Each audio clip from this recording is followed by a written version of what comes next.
We start the hour in Cameroon, where officials in the far north region said a suicide bomber killed at least 10 people and wounded at least one at a mosque in northern Cameroon Wednesday.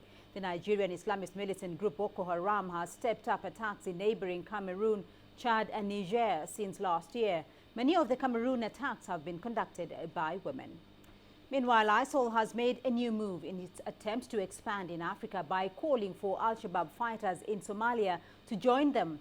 ISIL fighters in Libya have released a new video showing two fighters speaking fluently in English, urging people in their homeland to turn against a terror group, Al-Shabaab. The video is titled "A Message to Our Brothers in Somalia." A small group of Al-Shabaab fighters released a propaganda video several months ago declaring they had defected to ISIS. The Al-Qaeda-affiliated group Al-Shabaab reacted aggressively, hunting down the ISIL dissenters in a series of ambushes and attacks. Well, let's now discuss these further. Joining us in our Nairobi studio is Abdi Wahab Sheikh Abdi Samad. He's an analyst on Somalia with Southlink Consultants. Abdi Wahab, thank you. Should we be worried now, though, about this latest call by ISIL to the Al-Shabaab fighters? And just how likely is it to succeed? And this is not the first time Al-Shabaab are getting similar message from Islamic militant in Iraq, Syria, Yemen, and Sinai. And also, early this year, around March, Boko Haram also, they sent similar message to them, saying that join us with ISIL or Islamic State in Iraq and Syria. But you know, Al-Shabaab is an ally to Al-Qaeda. Al-Qaeda is also another terror group which are going to compete the recruitment of the jihadists in the entire region. But the question is, how Al-Shabaab are they going to are they willing to join ISIL? You know, similar message. It was just a day before yesterday when one of the commanders of the local commanders of Al-Shabaab saying that anyone who undermines the unity of the Al-Shabaab, we are going to kill them on the spot.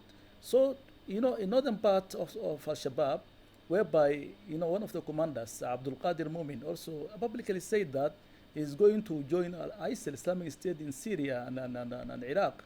So the question is, right now they are now in loggerhead with each other, you know, within Al-Shabaab. Right. So it is a new message, you know, coming from Libya. They are going to establish Al-Qaeda, ISIS, Islamic State in North Africa, and also they have also established, you know, ISIL State in West Africa, and now they are eyeing the East Africa, so that they are saying Al-Shabaab join us, so that we are going together we can fight and, you know, and success what they call the path of Islamization in entire continent. All right.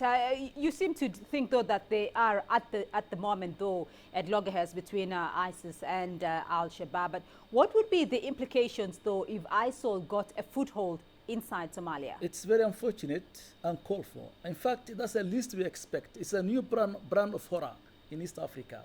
And if you look at how they, you know, beheading the people, how they, you know, systematic killing of the people, is that they are more lethal than Al-Shabaab. So it's very unfortunate today, if you have seen it, a new brand of horror in East Africa.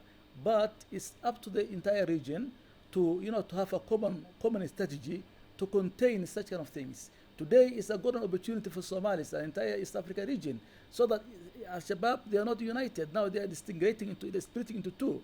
The one allied to Al-Qaeda, the other one allied to Islamic State. So this is a time you are going to capitalize on that, the division within Al-Shabaab, so that African peacekeeping force, they have to capitalize on that. It's, you know, a strong Somali institution, a strong Somali state, which has functioning institutions, is a part and parcel of global stability.